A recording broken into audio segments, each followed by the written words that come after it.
حدیث نمبر 2023۔ ابن سفینہ نبی اکرم صلی اللہ علیہ وسلم کی زوجہ حضرت ام سلمہ رضی اللہ تعالی عنہ سے روایت کرتے ہیں، وہ فرماتی ہیں میں نے رسول اکرم صلی اللہ علیہ وسلم سے سنا،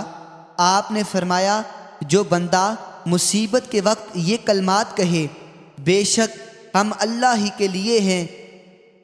اور بلا شبہ ہم نے اسی کی طرف لوٹ کر جانا ہے، یا اللہ مجھے میری اس مصیبت میں اجر دے اور میرے لیے اس سے بہتر مقرر کر دے، تو اللہ تعالیٰ اسے اس مصیبت میں اجر دیتا ہے اور اس سے بہتر عطا کرتا ہے۔ فرماتی ہیں جب حضرت ابو سلمہ رضی اللہ تعالی عنہ کا انتقال ہوا تو میں نے وہی کہا جو نبی اکرم صلی اللہ علیہ وسلم نے بتایا تھا، تو اللہ تعالیٰ نے مجھے ان سے بہتر یعنی رسول اللہ صلی اللہ علیہ وسلم عطا فرما دیے۔